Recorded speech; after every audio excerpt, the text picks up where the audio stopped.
So you want to learn to make an advanced autoloader like this one, but before that we'll need to go over the basics of loading a screw breech cannon. Over here I have a little setup explaining how these things work. So first of all we need to unscrew this breech, and then we need to move it out of the way so we can actually push in the chassis. So to do that I'm using a bearing over here. Now this bearing is actually set on only placed near initial angle, so this will turn the breech into a functional block when it's in the original position, but keep it in a contraptionized state when it's not, so we can actually place down charges and do stuff with this space. The minimum angle requirement for this is 23 degrees, otherwise it will just snap back. As you can see, it snaps back, so we don't want. Now we're going to place down the ammunition. I'm using these deployers.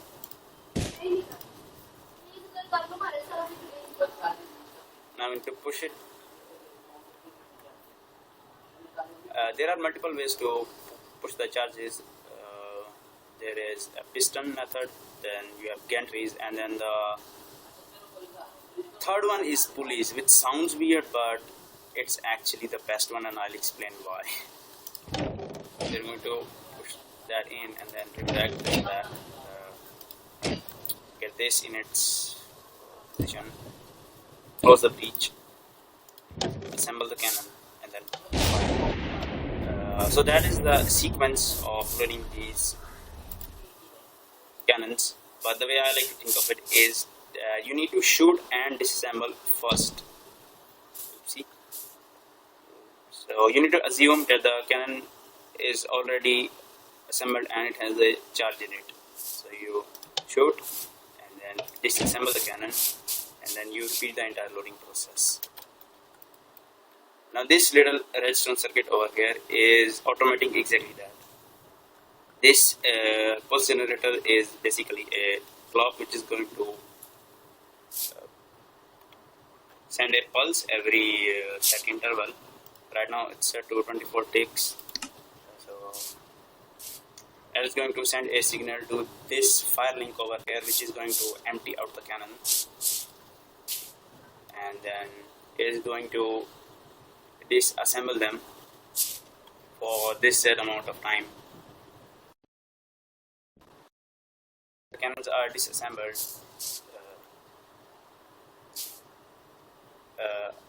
After the cannons are disassembled, this will start the entire autoloader.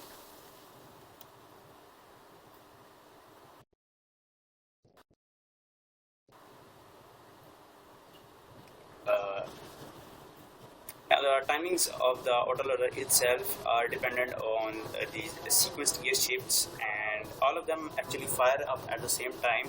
So in order to make them execute in a sequence, we need to add delays in each of them. To explain what I'm saying is, I have this one set to 2 second delay, and then this one to this one at 1 second. I power both of them at the same time. This one goes first and this one goes second. So we'll be using this to actually time that entire thing. So to begin with, we're going to unscrew these breeches, and we can do that by moving this at 256 RPM for 2 ticks. So that is the amount of time it takes to open or close this breech, and each of them take 4K SU. So that is where the huge SU cost comes from. It's not the loader, it's just these breeches, and on nether steel it takes 10K. So you would need 20K SU just for these breeches, which is kind of crazy, honestly. So after doing this, we need to get these breeches out of the way so we can actually place down the charges and ram them in. For that, I have this bearing over here set to that mode. this will wait for 2 takes beforehand, so these can actually unscrew, and then after they've done unscrewing, this will move both of these breeches 23 degrees I mean. Now all of this is actually glued. You can see this. This is done to actually have room for the shots to get placed. So yeah. After that, the shot is placed. The ammunition is placed with this. So this needs to be at 31 degrees minimum for the deployers to actually place down the shots. And then after that, this gear shift is going to push it in. Now instead of using pistons or gantries, I'm using pulleys, as I said earlier. And now you'll be wondering, how is this sideways? Aren't they supposed to be like this? Well, this is actually on a Valkyrian Skies ship, and it's actually like this, but I have it sideways, and you can put this in a tank without any issues. There's that. The major advantage of using these pulleys is that you don't have huge chopsticks or gantry shafts coming out the back, and it's actually 2 times faster due to a trick which I'll be showing in a second.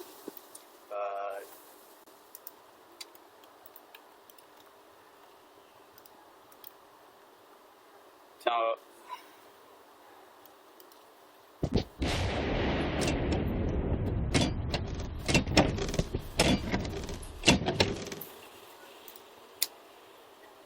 now right after this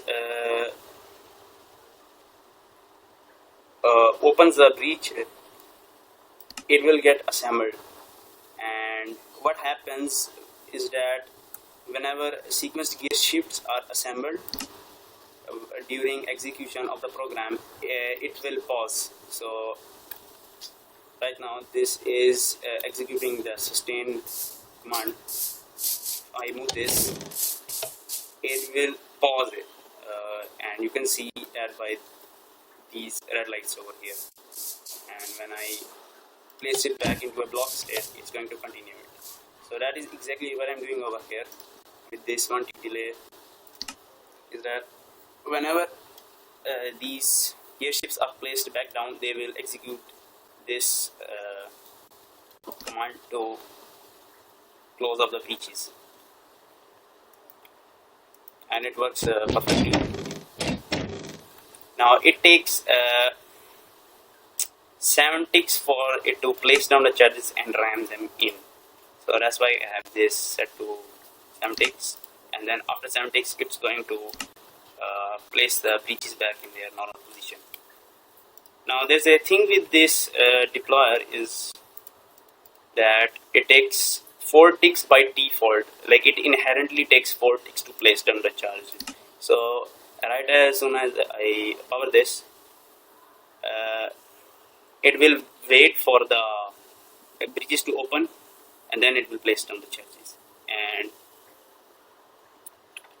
that is going to take 4 ticks. And right after 4 ticks, this is going to push the pulleys 5 meters to ram the charges in there. So I'm going to show that real quick.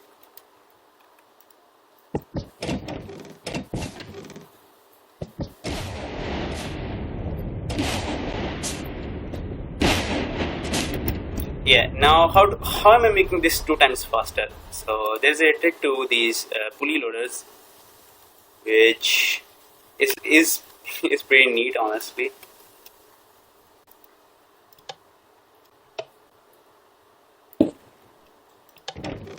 Yeah, so if you break the rope of these pulleys at any time, they will instantly retract.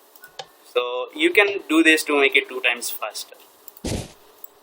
You just need to break this, and we can also break this by using these bearings, see, like that.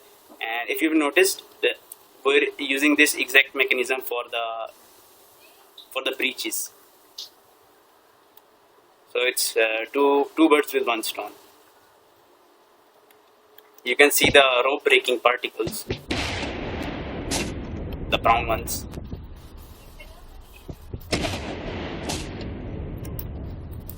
Yeah, so that's about it pretty much. There is a way to make this more compact, a little bit faster, and more SEO friendly. But for the sake of simplicity, I'm using it like so. The energy transmitter spam.